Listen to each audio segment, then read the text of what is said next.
Hey, everybody. So we're back with Kenney. As you may know, she is the one who came up with the pet loss grief circles that she and I hold together. We're Every recording. time. I know I give you credit every single time. We're recording this on the summer solstice. You might not see it for a couple days. We actually have a pet loss grief circle on the 22nd of June on Sunday. So maybe we'll get this out here for Saturday, and then everybody, if they want to join us, that would be great because we've got seats left. But if not, they will be back in August or September because we're going to take July off. So anyway, I love Keri for many, many reasons. Another thing that she brings to this party is she gives us some guided meditations to help us with the animals message for the month, which, as all of you know, is curious or curiosity or being curious, all that type of stuff. So she's going to walk us through, guide us through a meditation that we can do together, that you can do multiple times from this point forward. Don't worry if it moves into the other months, just as long as it continues to help you with curious as well as working with your animal. So I'm going to turn it over to the fabulous and fabulously unique Kenney to help us. I like that. Fabulously unique. Mhm. Sums it about up.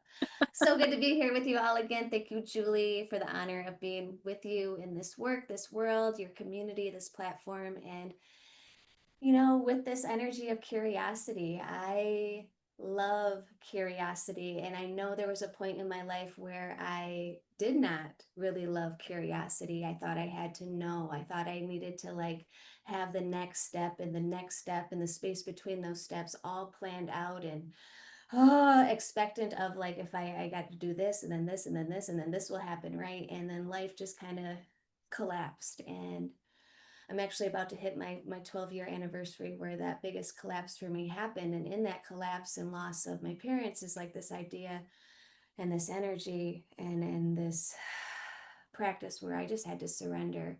I had to surrender and let go of many things that I thought I knew or that I thought were going to happen. And in place of that, y'all, curiosity finds me time and time again. And it's been seriously one of the most profound catalysts in my life and in this work that I get to do, the inward journey of the healing, the discovery, the loving, the tending to the things within myself, as well as the ways I can be of inspiration, kindness, support out in the world in the work that I do, which is pretty much holding space with folks in their whole experience. So that's grief, that's trauma, that's joy, that's purpose, that's everything that we live into, having these human experiences.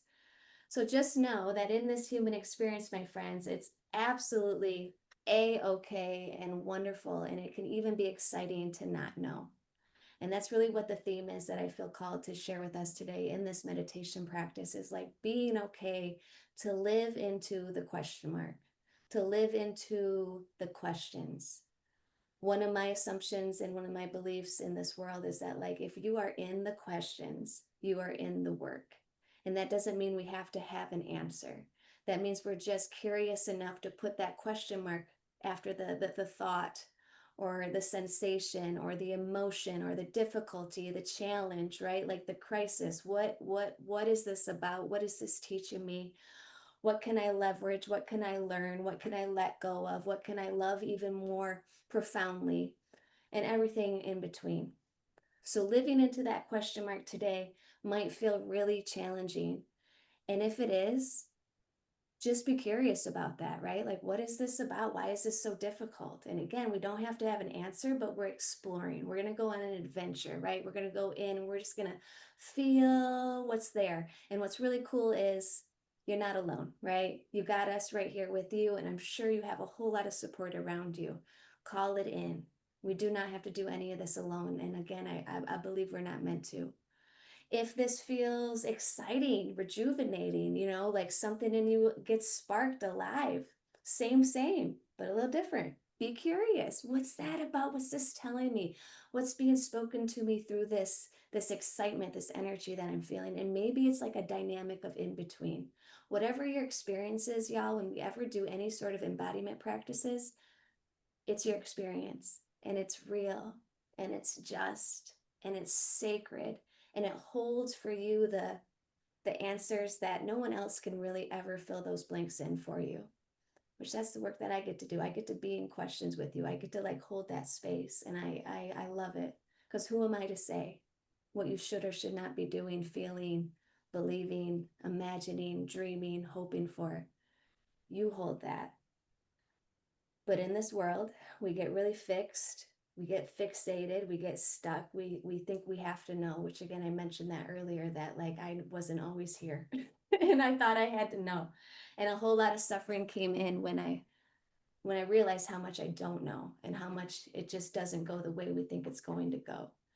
And in that surrender, again, release voluntarily and involuntarily, I've been open and more receptive and responsive to the many blessings that come my way, thanks to being in the questions, thanks to not having an answer and being okay with the unknown.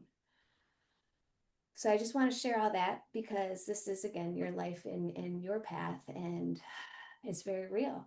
And we're also having a very big collective experience, and there's no separation. And I feel like that's the work that Julie shares too, in all of her unique and dynamic ways and avenues, is like connection and wholeness, and that we are all a part of something, and there's no neutral, there's no disentanglement. We're all in this thing together.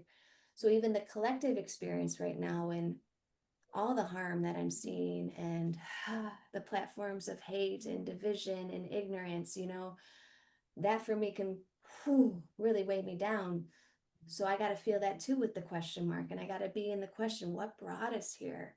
Why is this, the belief system that we're operating in as kin, as folk, as humans having this human experience together, Where did hierarchy come from? Supremacy, and any idea that anyone could be below or othered, So all of that can be very present in what you are experiencing right now, because it's present for me. And I'm sure it's present for Julie too. And in this embodiment work, y'all, when we do these spiritual practices of slowing down, paying attention, all of that's alive with us in the room, in the body, in the mind, in the soul. And I say all that because, again, we don't have to have an answer today, but let's get a little curious. Let's be a little open and receptive to what is all this about, and what can we learn in a way that we can grow, evolve, repair, connect, come home to the heart of who we are and the heart that we are to one another, y'all. So thank you. That's the spiel. But now let's get into the work, and the work without any need to have any sort of answers.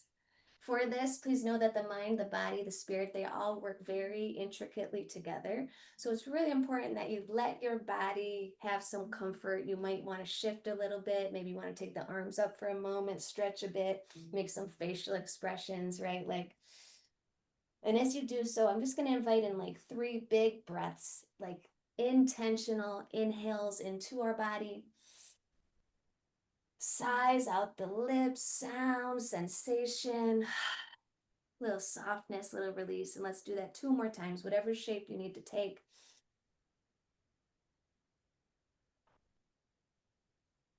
And 1 more big breath in as you just start get curious, what would bring me comfort? What would give my body some comfort, some ease, some stability, some support? For this practice itself, y'all, for me, my eyes are going to be closed. It helps me tune in. But your eyes don't even have to be closed. Know that, all right? These are not one-size-fits-all practices. It's about meeting what you need. So maybe your eyes want to be a little open. Maybe if so, like you rest them somewhere in front of you, somewhere soft to land. That's okay. But as you find that comfort in your body with that question mark of what will support me, what will bring me a little bit more ease, spaciousness, stability, I'm also going to encourage just finding a little bit of lift of your spine from the very base of your tailbone, your hip space, your belly, maybe starting to feel a little bit of an emergence up, vertebrae by vertebrae, just kind of expanding beyond the gravity through that heart space, throat space, third eye crown like a little string on the top of your head and just lifting you up through the ceiling, through the clouds, through the ozone, all the way up into the ethers and consciousness itself. And just taking a moment here to feel yourself lifting up into that energy high above. And call in whatever you need, God of your understanding, source, divinity, consciousness, angels, ancestors, guardians, guides, starlight, sunlight. And without losing that lift up, y'all, let's take a little bit of breath here to feel the back of your body, your shoulder blades, your hips, your legs, calf muscles, heels and toes, all of that going down like an arrow. And just reminding you that you are here, a part of this planet, this timeline, this lifespan, this community, this world.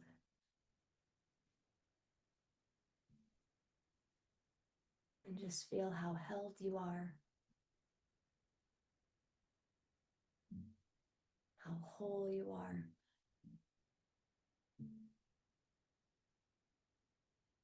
And as we stay in that realm of high above and far below, bring a little bit of curiosity and awareness into the very center, your heart, your lungs,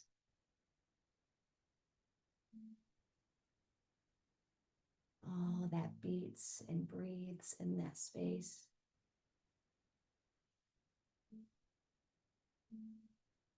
And as your awareness rests in the center of you, start to bring the image of a question mark. See that question mark and feel that question mark, and just allow curiosity to greet whatever's present within this space.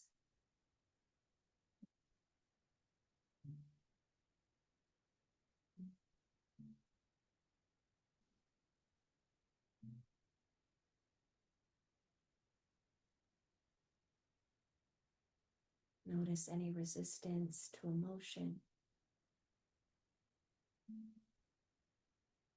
And ask yourself, what is that about?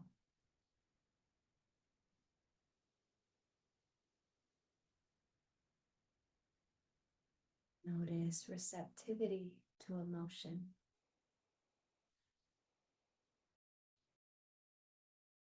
And ask yourself, what can I learn from this?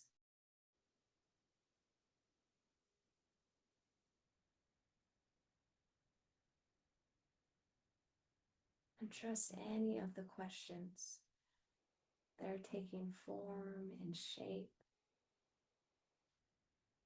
and even maybe the ones that aren't, right in that center space of you. What's here?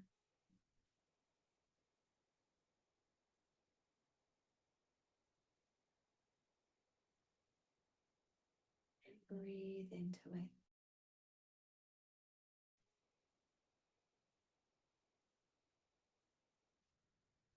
And breathe out of it.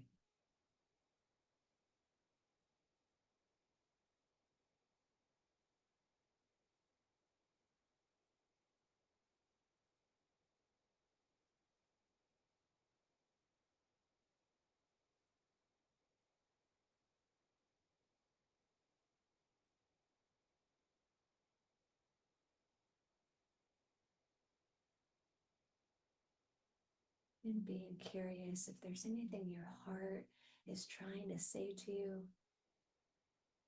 or any other place upon and within your body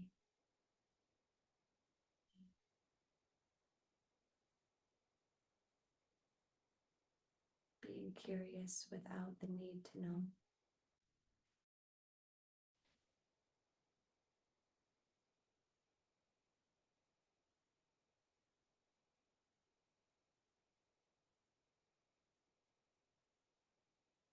Few more breaths right here.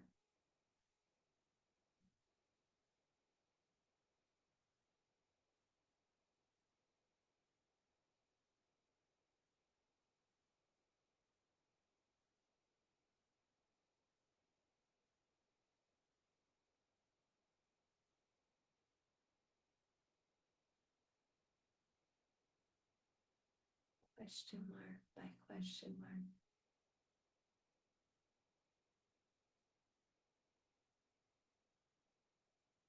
Breath by breath, how can this support you?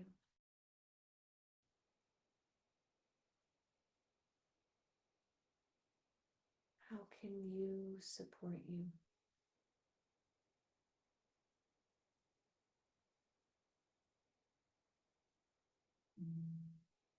And how can you open your mind, your heart, your very being to all the support that wants to support you?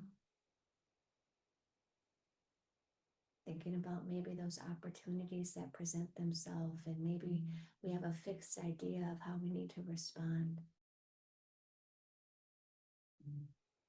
Thinking about the ways in which paths cross, divine intervention and intersection, and can we be open to the possibility when there's a spark, when there's like an excitement and a joy, as well as trusting our attunement and our intuition when there's like a resistant or a boundary or something speaking to you that says, hey, this might not be for your highest, happiest, healthiest benefit.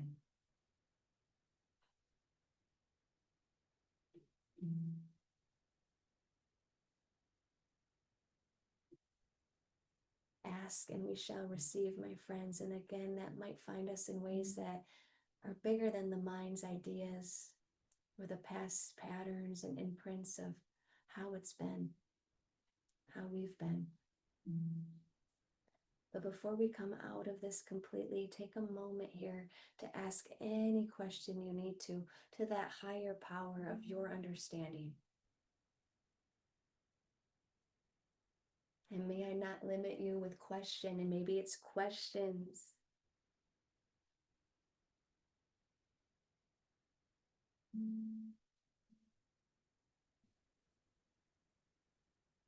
And as you do so, just as we started, taking 3 of those big breaths, and know that if you need more time, if you need more space, pause the recording and let yourself continue the practice of curiosity right here. I'm calling in the questions for all of us. How can we be more open and receptive to the ways in which we can embody love, kindness, empathy, even without the need to understand? Because sometimes, my friends, we just won't, and that's okay. But how can we be open and receptive to ways of showing up more aligned and attuned to that higher consciousness, as well as that humble, humble, humble ground floor of being here and being human? Asking that we can each and all show up in our own divine ways to be of support to this world, which means we must be of support to ourselves. Living into those questions, y'all. I'm going to bow my chin to my chest, go slow. Your eyes might already be open. Just letting yourself move again through that question mark. The practice is not going to end, right? Like, I hope that you continue to cultivate a relationship with curiosity itself and just allow yourself to be in that space of not needing to know. And in fact, I just want to share 2 things before I open it up to Julie, if that's okay. So trauma, grief, very much a part of my human curriculum, and I feel it is not singular to me. However, right, I have a story, you have a story, our story matters. And in my story, it was the collapse the moment that, everything changed, and any idea of what I thought would be like, there's no way that can happen now. It's not reality. It's not possible. So I was very much in the blank space of no, no, no idea. And in the no idea, spiritual practitioners, mediums, different things like that found me, and I found them, and I was open and receptive to, like, learning about the things that maybe we don't really learn much about in school or in the human stuff, and open myself up to that. And in the opening up of that, a couple mantras found me, and one of them was in a reading where, they just shared, like, Keri, if you open your mind and you open your heart, like, the universe is always going to show up for you. And that can feel a little sketchy at first when you're like crumbled down and in defeat and in despair, and you come from lack, you come from limit. So to be like, opening my mind, opening my heart is going to open up what? But what they shared with me was, something you can repeat mantra in your mind and in your heart and in your journal is, I know nothing and I'm open to everything in your divine light.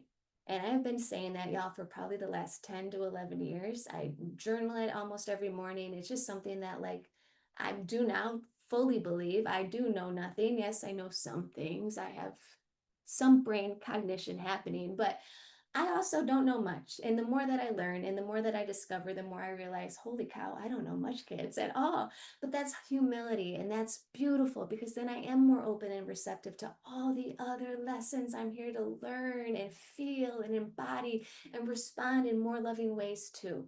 So I know nothing, and I am open and receptive to everything in your divine light. And when I say that, the universe knows, right? Ask and you shall receive. It knows, like, okay, this little chica here, she knows nothing and she's cool with that. So we're going to surprise her in the best ways. And even crossing paths with Julie and being able to share work that feels so centered to my heart and my soul and my spirit in this lifetime here on this earth, like, that's from being in the unknown. And pushing past the ways in which maybe my ego or my safety brain wants to protect me, but my body and my heart is like, soul is like, no, girl, you got to go meet her, talk to her, be okay with, like, being vulnerable, intimate. And then things happen that are bigger than just that moment. So I wanted to share that with you all, right? We know nothing, and that's okay. And we can be open and receptive to everything in divine light. Another thing that's just been coming my way too, this last year, I turned 38 and I had a reading with someone, and they were like, your guides are just really encouraging you to, like, see things differently. Because sometimes, we get into our limited perspectives. And she was just like, something you can do is, I am willing to see this differently.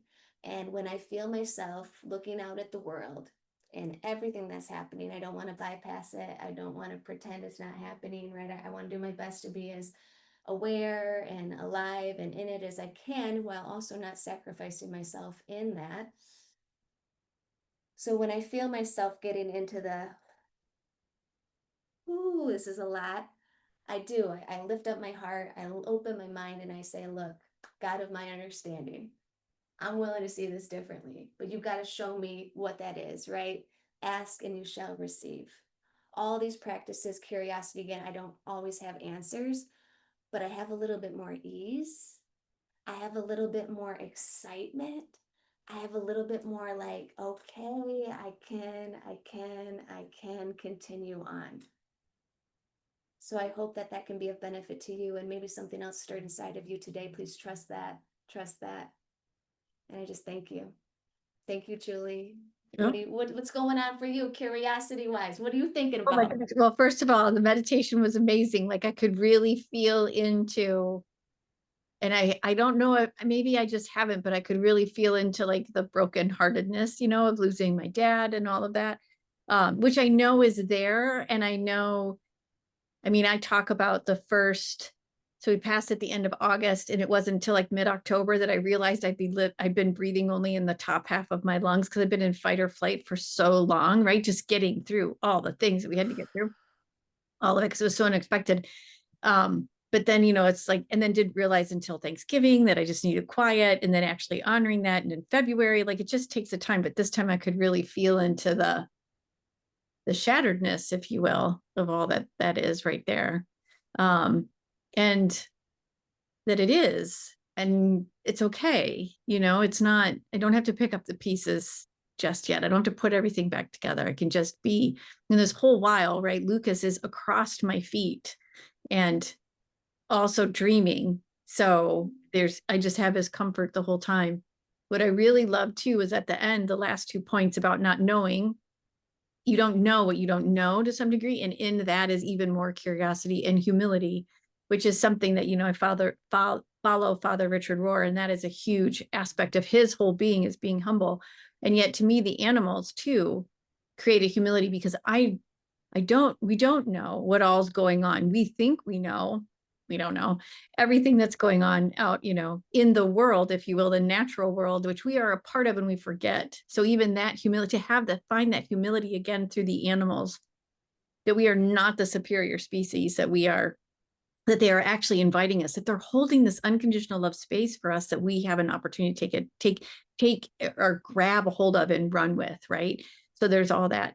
And then what was the second point you made? Because there's this whole aspect of realizing that the animals are actually coaching us, they're helping us. But I forget what the actual second point was. It tied though. Do you remember? Because you were too. I know. Oh my gosh. I know nothing. I'm open to everything in your divine light. I'm willing to see this differently. Yes, willing to see this differently. Yes, which, thank you. That was it. It was willing to see this differently, because I love how people are becoming more and more curious about doing the inner work, allowing the animals to show them where that inner work begins. For me, right? For my practice, there are so many different ways, there are different inroads, right? Yoga is another one, meditation's another one, all the trauma work that you do. Those are all inroads to do this inner work. And what I love is that there's more and more people curious about it. And even if the animal is the way, your pet is the way to get you into that inner work, like to be able to do that and be open to that with that humility and whatnot. It's changed my life. It's a completely different life now than it was 6 years ago. It's going to be completely different as Lucas and I continue, and my animals and spirit. So just being able to look at things differently, that you may think that Fifi is just a dog or just a bearded dragon, and there's so much more. So I loved, it was a wonderful, wonderful couple points that you made there at the end that I just felt kind of tied everything together about being curious. So yeah. And I hope we continue being curious. Like I Yeah. think there's so much power to this. I'm so blessed that the animals are inviting us into this curiosity. Who are we to say that we know? Mm-hmm. It feels like a block. It feels like a barrier. It feels like a limiting factor on Mm-hmm. all the fullness and highest frequency that we can actually embody and be attuned with, right? And then to see maybe things a little differently because we're more in that space or that realm that is not supremacy, that is not any idea that anything could be below. For me, that's my ego is always like, oh, I'm less than, right? Like that not worthiness piece where it's like, no, we're all worthy and we're all apart and we're all here as a unit working together, yet we're not quite working together yet. And we can get curious about that. What is keeping us from being in that flow, that rhythm? Is that something that I think is actually protecting me? And is it protecting me? So Mm-hmm. let yourself go down the rabbit hole, right? Thank you, rabbits. Right? Let yourself be in that space where we question after question after question. And again, you don't have to know the answer, but those questions are going to provide some sort of insight Mm-hmm. that thinking you know is never going to allow you to experience. Right. We deserve more. Yeah. Yeah. We're being invited to grasp more. Yeah. Cool. Awesome. Thank you, Keri. Thank you, everybody, for practicing with us, for being curious, for working with your animals, for all the things. Thank you, thank you, thank you. If you have questions, comments, or whatever, you can leave them in the comment section below. Keri's also on Substack. She'll get tagged, so you can follow her too.